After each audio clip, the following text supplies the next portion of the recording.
Mesdames et messieurs les représentants de la police nationale, de la police municipale, de la gendarmerie, des sapeurs-pompiers, mesdames et messieurs les représentants de nos institutions publiques et de tous les corps constitués, mesdames et messieurs les présidents et responsables d'associations, mesdames et messieurs les représentants du monde économique, artisans, commerçants, chefs d'entreprise également, mesdames et messieurs, chères Voironnaises, chers Voironnais et chers amis. Eh bien, je me trouve pour la 6e fois devant vous, en ce début d'année 2020, pour vous présenter mes vœux au nom de l'ensemble du conseil municipal qui m'entoure en cette occasion. Je vous prie de croire que c'est un honneur, dont je mesure chaque année la portée davantage, avec une émotion que les années ne parviennent pas à émousser. Vous êtes encore nombreux ce soir, et même sans compter les danseurs qui se sont invités parmi vous tout à l'heure, comme vous l'avez constaté, eh bien, nous devons être ce soir au moins 1200 en cet instant dans notre grand angle. Cette affluence, qui est renouvelée tous les ans, m'intimide toujours autant, et je dois vous dire que le temps d'échange désormais bien ancré dans les habitudes, au cours duquel je peux individuellement vous saluer tous à votre entrée, revêt à mes yeux une valeur exceptionnelle. C'est là que se trouve la beauté incomparable du mandat de maire qui permet de nouer une relation individuelle sincère et si forte avec tant de personnalités différentes. Je vous invite à prendre le temps de regarder vos voisins et tous ceux qui vous entourent ce soir. Vous verrez que toutes les générations de Voironnais sont représentées dans cette salle. Il y a des habitants de tous les quartiers et hameaux de Voiron qui sont présents parmi vous. J'ai également aperçu des représentants de communes voisines, des responsables associatifs, des acteurs économiques du Pays voironnais ou d'un peu plus loin dans le département. Et je voudrais vous dire que leur présence témoigne aussi de l'intérêt qu'ils ont pour ce qui se passe à Voiron. Je veux vous dire que j'y suis profondément sensible et que nous sommes tous ravis de vous accueillir.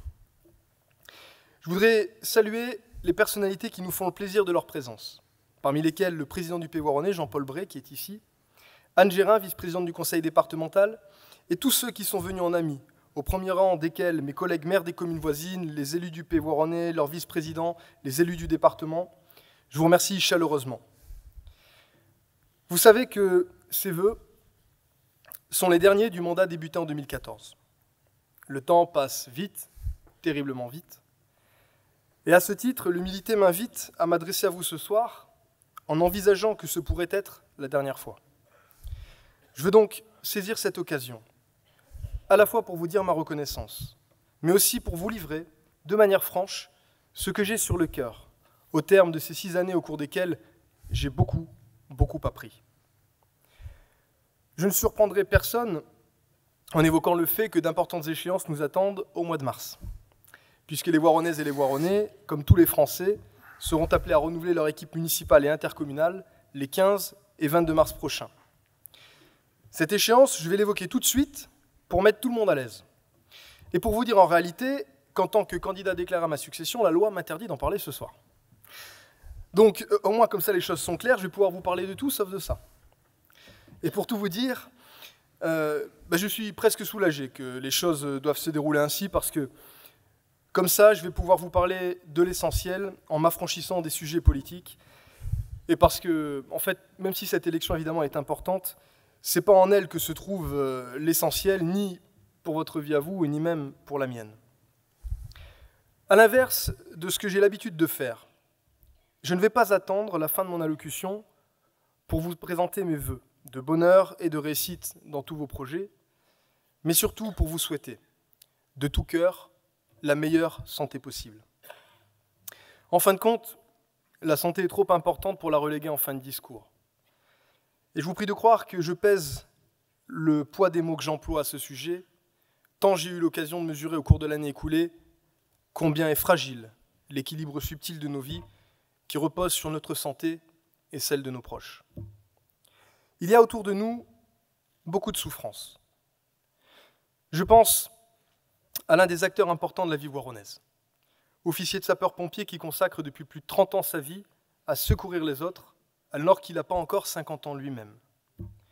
Il est actuellement hospitalisé, entouré par les siens, dans un combat valeureux contre une maladie qui s'est déclarée cet automne, et dont ne l'a pas protégé son hygiène de vie exemplaire, qui lui donnera néanmoins probablement, je l'espère de tout cœur, les moyens de lutter mieux que le commun des mortels. J'ai une pensée amicale pour lui ce soir. Je pense à l'un de ceux qui a servi la cause du service public pendant toute sa vie, et la ville de Voiron en tant qu'élu pendant 6 ans. Bernard Jourde nous a quittés le 7 janvier 2019, alors qu'il ne savait même pas encore, en fêtant Noël 3 semaines plus tôt, qu'il était atteint par la maladie qui l'a emporté. Et je pense à l'un des jeunes agents municipaux de notre centre funéraire, dévoué toute l'année au réconfort de ceux de nos administrés qui sont en deuil, et qui vient de perdre accidentellement son enfant de 2 mois seulement.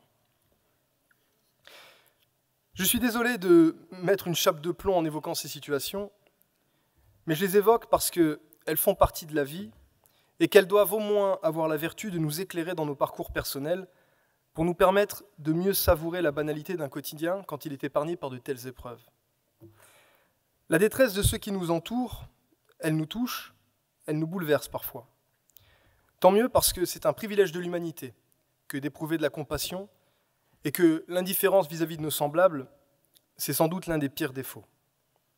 C'est d'abord cela que nous devons avoir profondément à l'esprit en début d'année, quand nous nous présentons nos vœux et que nous nous souhaitons une bonne santé. Alors, bonne santé à tous.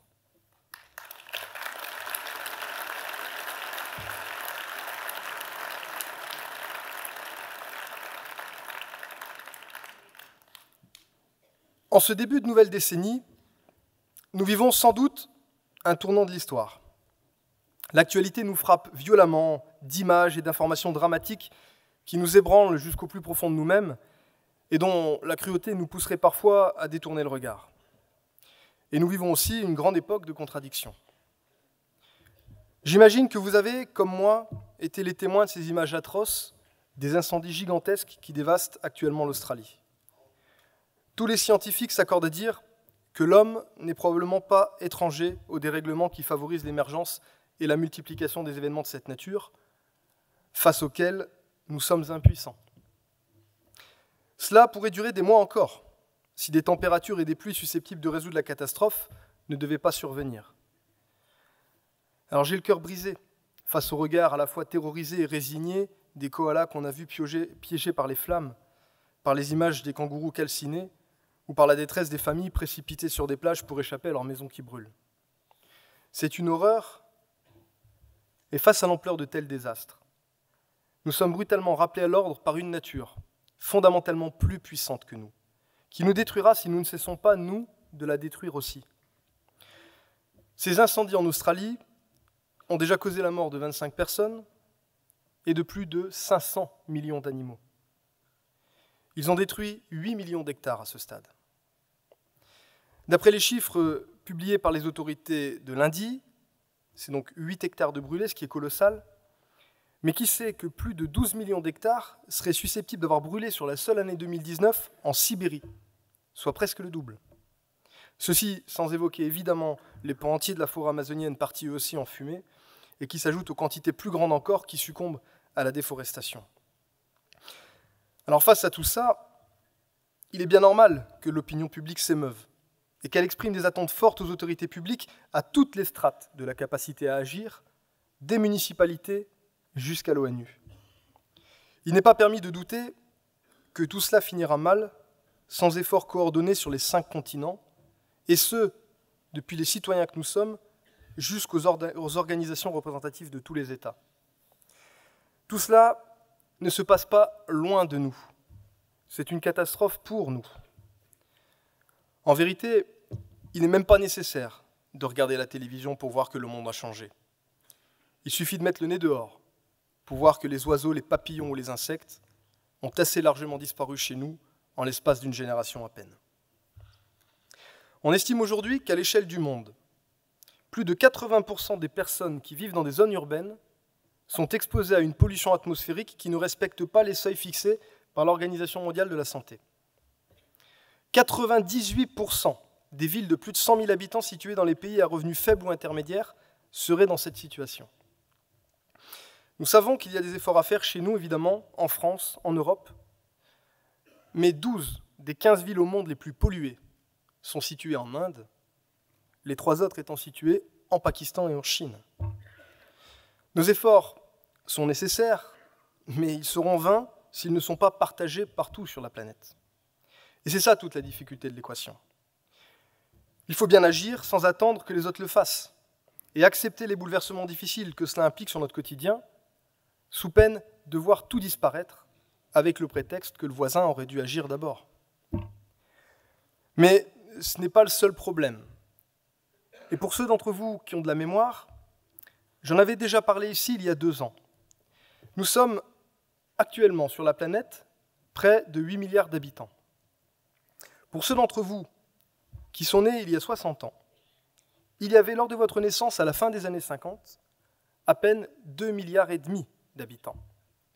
Cela signifie tout simplement que dans la durée de vie d'un être humain, la population mondiale sur la planète elle a plus que triplé. Donc comment s'étonner de la raréfaction des ressources naturelles, alors même que par notre mode de vie, chaque être humain de notre époque laisse une empreinte individuelle plus forte que jamais.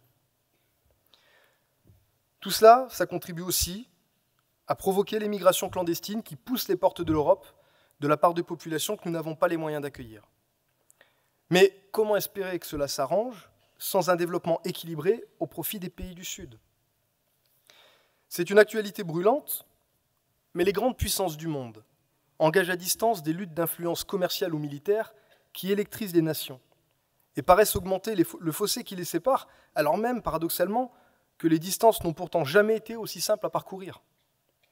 Nous pensons évidemment spontanément aux États-Unis, à l'Iran, à la Chine, à la Russie, mais même pour se rendre chez nos voisins anglais, traverser la Manche après que le Brexit soit mis en œuvre s'annoncera plus difficile que ce à quoi nous étions accoutumés depuis des décennies.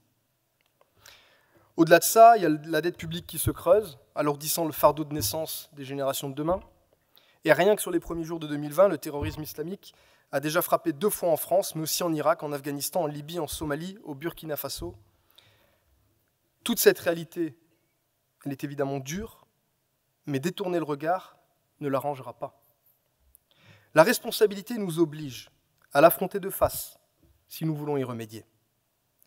Je disais tout à l'heure que les grandes évolutions du monde sont paradoxales. Et la conscience de ce qui se passe dans le monde nous donne, heureusement aussi, des raisons au moins aussi nombreuses de nous réjouir. Tout d'abord, le niveau de vie global sur la planète s'est amélioré. L'espérance de vie n'a jamais été aussi haute. En moyenne, en 1965, un être humain sur la planète vivait 47 ans. Ce chiffre s'établit en 2015 à 71 ans. Notre espèce a donc gagné 25 ans d'espérance de vie en 50 ans. Rien qu'en Afrique, plus de 9 ans d'espérance de vie ont été gagnés entre 2000 et 2015, essentiellement grâce à la lutte contre la mortalité maternelle et infantile, la lutte contre le paludisme ou les progrès dans la lutte contre le sida. En 1950, l'écart d'espérance de vie entre les pays développés et les pays en voie de développement était de 23 ans. Il s'est réduit à 10 ans en 2015.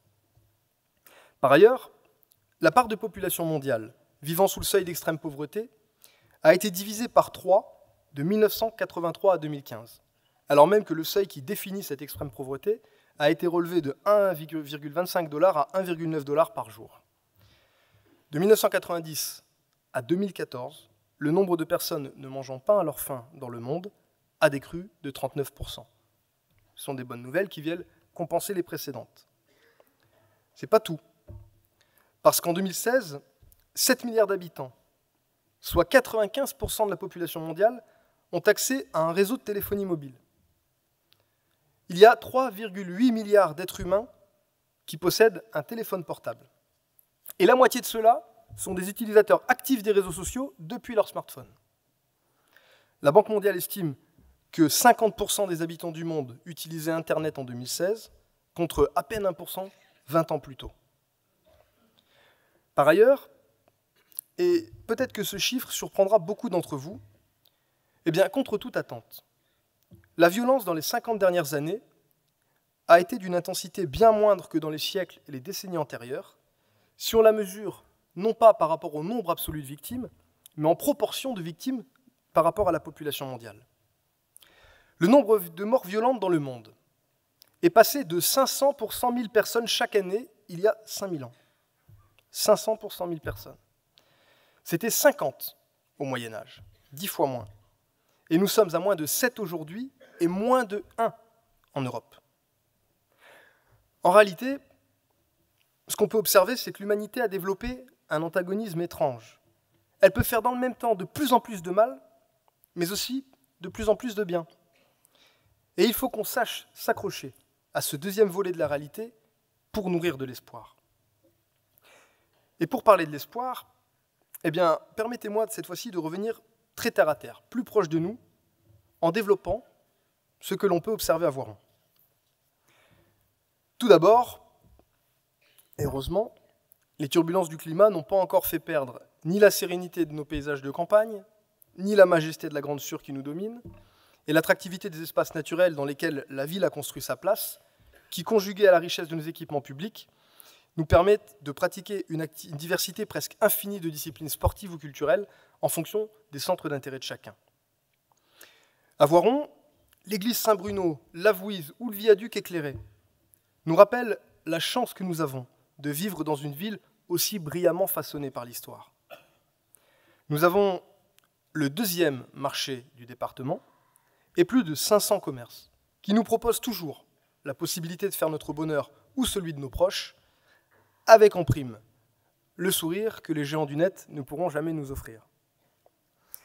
À Voiron, nous avons des entreprises dynamiques qui performent et qui tirent vers le haut les chiffres de l'économie dans le département de l'Isère. Pour exemple, grâce à ces entreprises, le chômage a baissé de plus de 4% sur notre secteur entre 2016 et 2018. Avec certitude, l'éducation demeure le levier le plus puissant pour préparer l'avenir.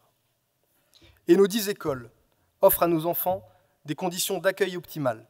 Des travaux ayant notamment permis, au cours des 18 derniers mois, de façonner un nouveau restaurant scolaire à l'école du Faton ou de réhabiliter complètement l'école Jean Moulin au cœur du quartier Brunetière. 10 jeunes Voironnais sont partis au Sri Lanka cet été, avec des valises chargées de ce qu'ils ont collecté pendant des mois pour aider les populations démunies. Et ces 10 jeunes Voironnais sont revenus transformés à jamais, avec la conscience que les réalités du monde ne s'arrêtent pas à la porte de leur chambre. En 2019, à Voiron, 50 jeunes enfants, issus majoritairement d'un quartier populaire, ont réalisé un rêve en se rendant à la Nouvelle-Orléans, aux États-Unis, dans le berceau du jazz, dans le cadre d'un projet éducatif de plusieurs années, construit autour de la musique avec le conservatoire.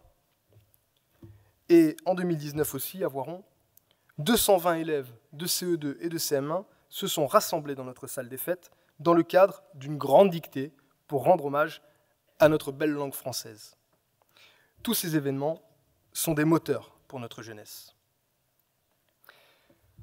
Pour participer aux efforts nécessaires pour sauver la planète, nous avons à Voiron des entrepreneurs qui se battent contre la machine administrative pour obtenir l'autorisation de remettre en service 2 microcentrales hydroélectriques sur la Morge qui alimenteraient en énergie renouvelable les besoins en électricité de 2000 Voironnais. Il y a plusieurs dizaines de jeunes et d'adolescents qui se sont mobilisés dans le cadre du World Cleanup Day pour ramasser les déchets et rendre leur ville plus propre. Alors que les usagers du vélo sont de plus en plus nombreux, les pistes cyclables ont augmenté de 65% en 5 ans sur le territoire communal, tandis que des réhabilitations thermiques de bâtiments se sont multipliées, à la fois sur des initiatives privées et sur des initiatives publiques. Et je rappelle que l'usage des pesticides par les collectivités pour l'entretien des espaces publics a été banni à Voiron depuis 10 ans. Alors que les quartiers historiques de Voiron se transforment et se modernisent, comme à Paviot, Brunetière, Marie Curie, Baltis, la rue du Placir ou des espaces commerçants du centre-ville avec des secteurs qui revivent. Des grandes festivités ont rassemblé à Voiron 200 000 personnes en 2 jours de Saint-Martin, tandis que des milliers célébraient ensemble le spectacle pyrotechnique de Noël sur l'église ou les fêtes de la Chartreuse, sans que le moindre incident de sécurité ne soit à déplorer à ces différentes occasions. En parlant de la Chartreuse, comment ne pas évoquer avec enthousiasme la renaissance à Voiron de cette entreprise du patrimoine dont on annonçait presque en 2014 qu'elle devrait quitter la ville pour des raisons de sécurité industrielle. Des travaux débuteront cette année pour moderniser et renforcer la qualité des visites touristiques du site. Et les amateurs, dont j'ai la prétention de faire partie, ont su apprécier dès 2019 la nouvelle liqueur du Foudre 147, confectionnée par les moines spécialement pour Voiron. J'en profite pour vous dire ma fierté de la restauration de la belle maison Mille-Pas, avec sa reconversion en hôtel-restaurant juste à côté des caves, et la virtuosité que des entreprises d'artisanat du bâtiment du territoire ont démontré, dans la qualité des travaux engagés pour préserver le cachet historique d'un lieu que des générations de Voironnais ont bien connu, notamment à l'époque où c'était une bibliothèque. Et en parlant d'un lieu que les générations de Voironnais ont bien connu, il en est un qui fermera ses portes en 2020, mais dont nous accueillerons le successeur avec le sourire. Je veux évidemment parler de notre hôpital. Les travaux du nouvel établissement s'achèveront cet automne pour pérenniser durablement sur notre territoire la présence du service d'urgence, de médecine, de chirurgie et évidemment la maternité. La fusion avec le centre hospitalier universitaire Grenoble-Alpes, dès le 1er janvier de cette année, lui confère une dimension universitaire historique pour Voiron, avec le développement de nouvelles filières de soins. Chacun sait combien le monde hospitalier est en souffrance dans notre pays, mais ce sont ici chez nous, au total, près de 115 millions d'euros qui ont été investis en tout au service de ce projet. C'est quelque chose d'absolument historique pour nous, mais plus largement pour les 150 000 patients du bassin de santé, et aussi, il faut le rappeler, pour le millier d'agents hospitaliers qui y travaillent chaque jour. Nous devons évidemment le plus grand respect à l'ensemble des professionnels de santé, mais je serais indigne de ne pas évoquer la solidarité extraordinaire qui se manifeste aussi sur notre territoire, à l'initiative de bénévoles associatifs nombreux, grâce auxquels des colis de Noël sont remis à nos aînés, du soutien scolaire est apporté aux enfants de la MJC, où le Téléthon collecte plus de 18 000 euros pour lutter contre les maladies génétiques. À Voiron, l'épicerie solidaire Amandine préserve la dignité des personnes qui nécessitent un accompagnement alimentaire. Et un réveillon solidaire de la Saint-Sylvestre est organisé pour que personne ne soit condamné à rester seul chez lui en période de fête. À Voiron, une coiffeuse s'est spécialisée dans la confection de perruques dédiées à l'accompagnement des personnes malades qui font face aux lourds effets de la chimiothérapie, tandis qu'une association de danse a développé des cours pour les personnes handicapées. Et je ne cite là qu'une fraction infime des choses remarquables qui mériteraient d'être soulignées, car elles portent de l'espoir. Et tout à l'heure, après mon allocution, un petit clip sera diffusé au terme de mon discours, réalisé par les services de la ville, pour rendre justement hommage à ces différentes formes d'engagement bénévole. Même les grandes religions, dont on parle souvent pour les conflits qui éclatent en leur nom, paraissent établir le dialogue à Voiron mieux qu'ailleurs. Pour ceux d'entre vous qui sont là depuis quelques années, je garde le souvenir très ému des représentants religieux catholiques, protestants, musulmans et juifs qui s'étaient rassemblés ici même sur scène lors de cette même cérémonie en 2015, au surlendemain des attentats de Charlie Hebdo. C'est un moment de grande émotion. Et une nouvelle séance de dialogue interreligieux se tiendra d'ailleurs de nouveau ce dimanche. Enfin, à Voiron comme ailleurs en France, des hommes et des femmes continuent de dédier leur vie au secours ou à la protection de leurs semblables, alors même qu'ils n'ont pas besoin de les connaître pour les défendre. Qu'il s'agisse de la police nationale, de la police municipale, de la gendarmerie, des sapeurs-pompiers et de nos militaires également. Je suis toujours ému de les voir donner de leur personne avec autant de générosité dans un contexte pourtant tellement difficile pour eux. Nous devrions cesser de maudire ce que nous avons la chance d'avoir en France et qui ferait des envieux dans les 4 coins du monde. Je vous remercie de les applaudir pour leur exprimer notre gratitude.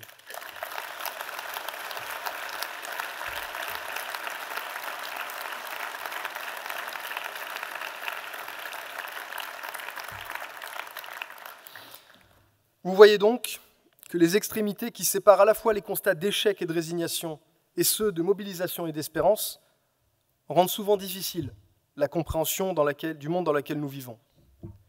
Mais vous voyez aussi que c'est parfois en prenant conscience de ce qui se passe tout juste à côté de chez nous que l'on trouve de relever les grands défis de la société contemporaine.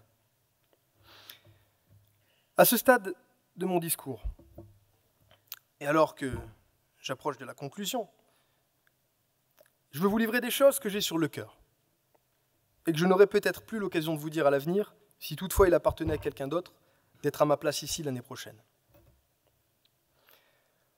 En 6 années d'un mandat bien rempli, j'ai eu la chance extraordinaire de rencontrer des milliers de personnes et de nouer parfois, avec certaines d'entre elles, une relation d'intimité qui m'étonne encore, avec le sentiment, je crois réciproque, de dépasser les apparences pour entrer dans un échange de grande sincérité. Je pense que ceux de mes collègues maires qui sont présents ce soir ne me démentiront pas.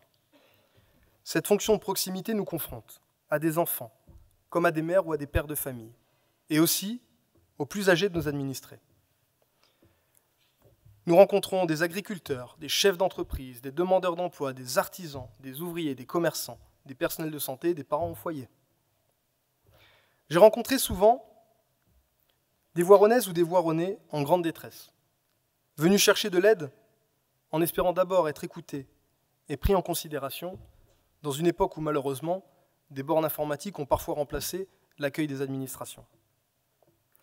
Et puis, j'ai accueilli aussi des entrepreneurs ou des investisseurs qui sollicitaient de l'aide afin qu'un projet créateur de richesse ou d'emploi puisse surmonter les obstacles administratifs qui l'empêchaient d'aboutir. Comment oublierai-je la question candide d'un enfant, un jour de rentrée scolaire, qui me demandait « Dis, t'as combien de gardes du corps ?» Comment oublierai-je l'étreinte spontanée de la petite Madison lorsque nous lui avons offert un joli vélo rose, acheté à quelques-uns sur le Bon Coin, afin de remplacer celui que des individus sans vergogne lui avaient volé dans la cour de son école quelques jours plus tôt. Comment oublierai-je la relation si importante pour moi que j'ai pu nouer avec Lido Martinetto, doyen des hommes de Voiron, dont les 103 printemps qu'il affiche aujourd'hui n'ont rien altéré des souvenirs d'une vie d'épreuve, parmi lesquels 5 années de captivité en Allemagne pendant la Seconde Guerre mondiale, qu'il raconte avec la discrétion de ceux qui ont surmonté trop de tempêtes pour penser que manquer d'humilité fut possible.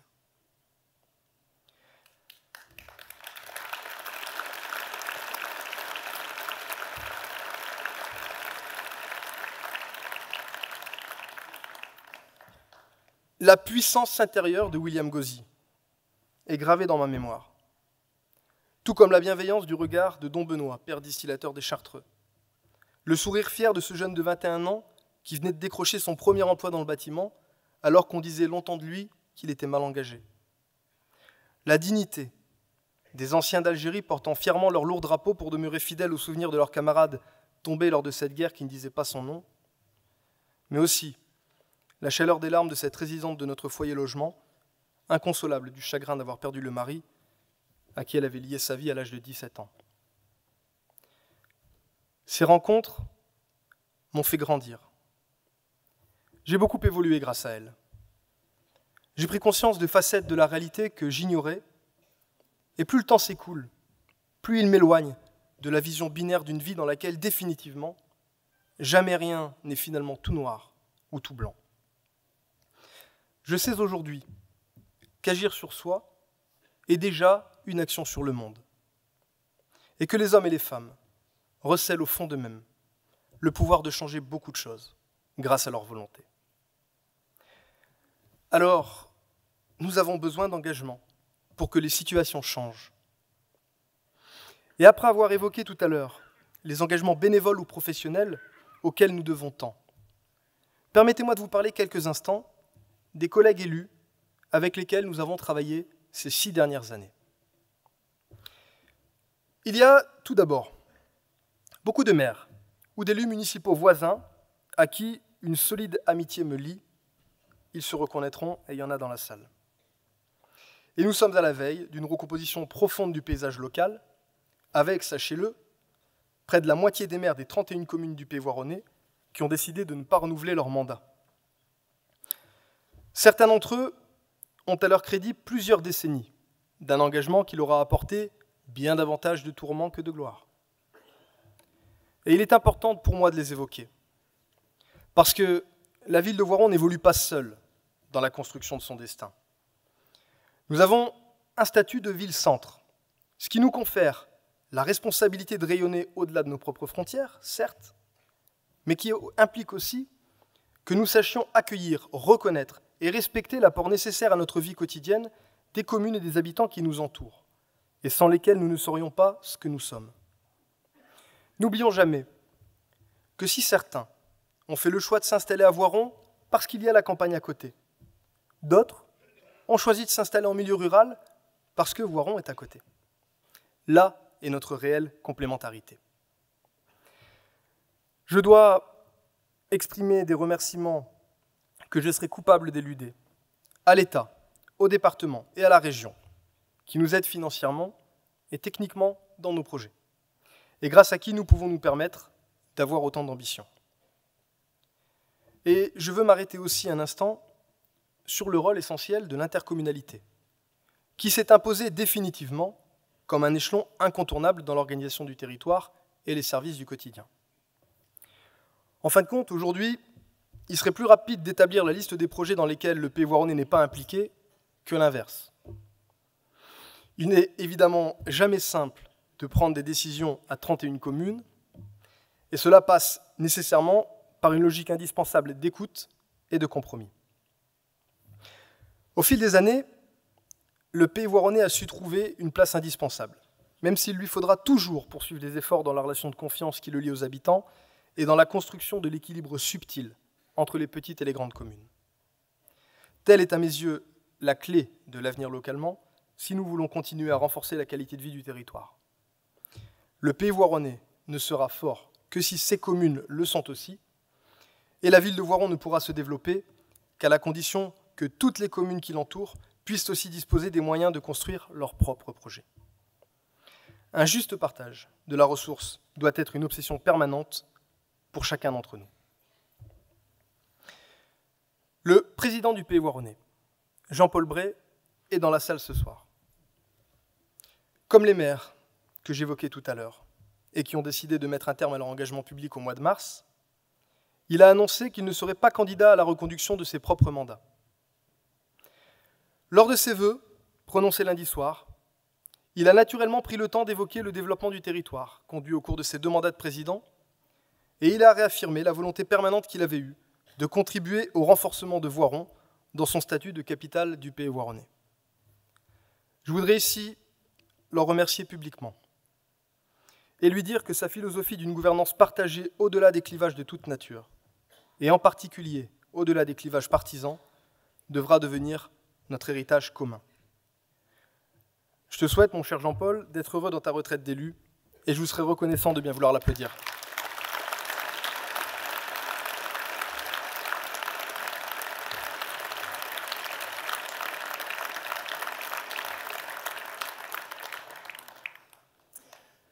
Certains d'entre vous, sans doute peut-être, le moment est venu de vous rappeler, comme chaque année, que l'œuvre d'une municipalité est toujours collective. Le maire travaille évidemment avec les agents communaux et ceux du CCAS ou des services mutualisés du Pays voironnais, que je veux tous remercier pour leur engagement efficace à la cause du service public. Mais c'est aussi un travail qui s'opère en solidarité permanente avec une équipe, des adjoints, des conseillers municipaux, qui dévouent une part de leur vie à l'action collective, toujours privilégiée, au détriment des loisirs ou du temps passé en famille. Et donc, je vais me permettre de tous les citer pour que vous puissiez les voir chacun leur tour. Avec d'abord Yves Alardin, premier adjoint en charge des finances, de l'administration générale et des économies. Aline Motte, adjointe en charge des seniors et du logement.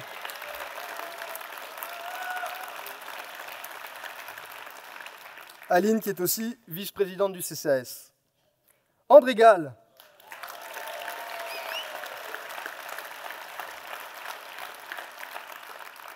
notre adjoint en charge du sport, de la vie associative et des foires et marchés. Marcher dans la rue avec André, c'est impossible. Vous êtes arrêtés tout le temps, et il a une vraie logique de simplification des choses. Sachez que tous dans la salle, autant que vous êtes, vous avez tous 3 prénoms. Ma belle, si vous êtes une dame. Mon petit ou mon grand, ça dépend pour les hommes en fonction de l'âge ou de la taille. Merci, mon Dédé.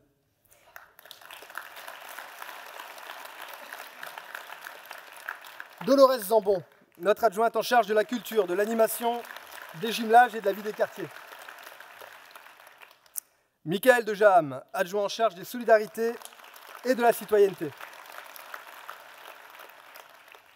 Lydia Mogor, notre adjointe en charge de la sécurité et du cadre de vie.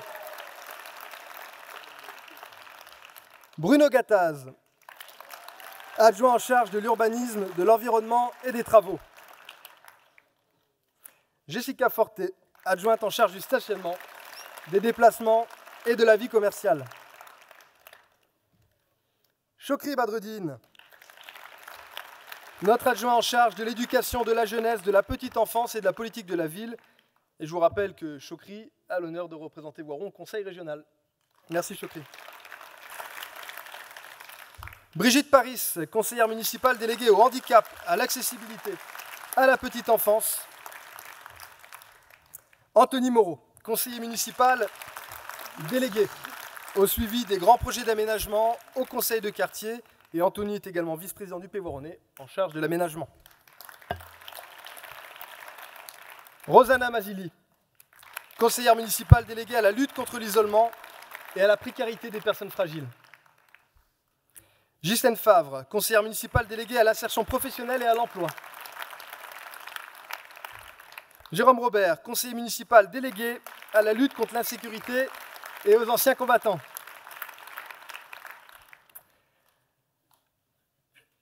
À choisir, tu aurais préféré te faire siffler par une femme, je présume. Hein. Josette Couturier, conseillère municipale déléguée en relation avec les commerçants. Bruno Sarat, conseiller municipal délégué aux travaux.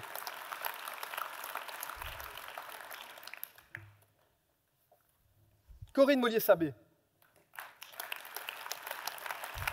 conseillère municipale déléguée à la vie scolaire et à la réussite éducative. Et là, c'est grande panique pour la réalisation parce qu'en fait, j'ai raté des noms au milieu, donc il va falloir naviguer. Il y a évidemment Nicolas Tamborini, conseiller municipal délégué aux associations. Martine Chasson, conseillère municipale déléguée au patrimoine. Christian Leblanc, conseiller municipal délégué à la protection de la nature. Alain Blancano, conseiller municipal délégué au développement durable et aux économies d'énergie. Chantal Stella, conseillère municipale déléguée aux liens avec les établissements d'enseignement secondaire et supérieur. Bernard Rancan, conseiller municipal délégué à la prévention des incivilités liées au cadre de vie. Et vous savez qu'un conseil municipal représente des sensibilités plurielles. Et je voudrais que vous saluiez aussi les élus d'opposition municipale de l'actuel mandat, avec Youssef Haïfa, Anne Favier, Nicolas Charletti, Arlette Gervasi, Jean-Luc Bali,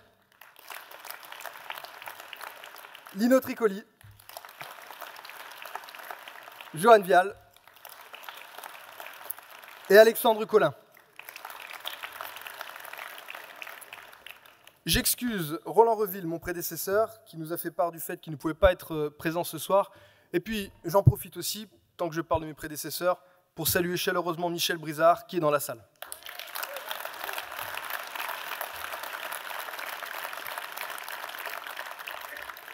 Vous voyez, nous avons besoin, à leur image, que des hommes et des femmes se fassent acteurs de leur ville. Tous ceux qui s'engageront dans les élections à venir, par principe, méritent à ce titre déjà d'être remerciés pour le temps qu'ils prennent à s'occuper de considérations qui ne concernent pas qu'eux-mêmes. Mesdames et messieurs, je vous ai parlé de ce qui me paraissait essentiel, les véritables priorités que nous ne devons jamais perdre de vue, la situation contrastée des sociétés dans lesquelles nous vivons, le caractère toujours collectif des choses que nous devons entreprendre. Et le moment est vraiment venu cette fois-ci pour moi de conclure.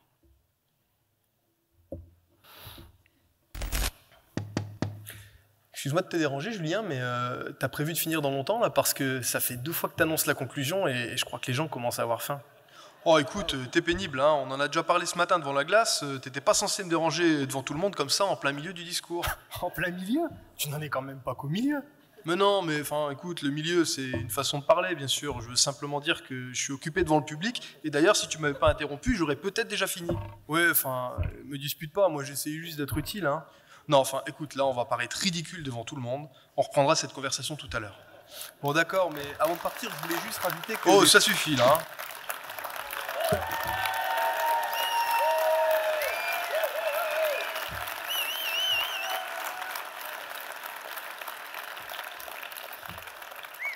Bon, mesdames et messieurs, je vous prie de m'excuser pour cette intrusion, évidemment imprévue. Bon, où en étais-je déjà? Ah oui, le moment est donc venu pour moi de conclure.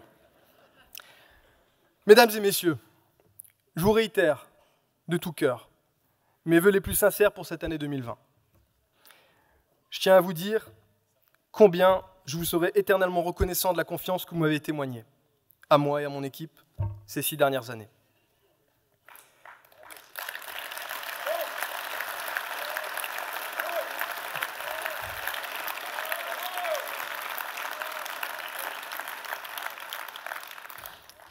Je veux pour conclure vous faire part, c'est devenu une tradition je crois, de la citation que m'a transmise mon mentor philosophique, en la personne de Pierre Durand, le maire de Saint-Aupre.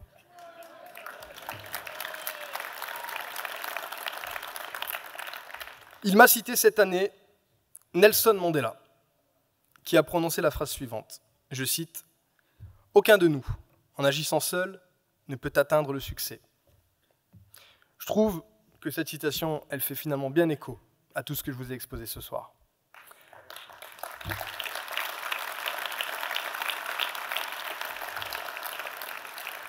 De tout cœur, je vous remercie pour votre attention.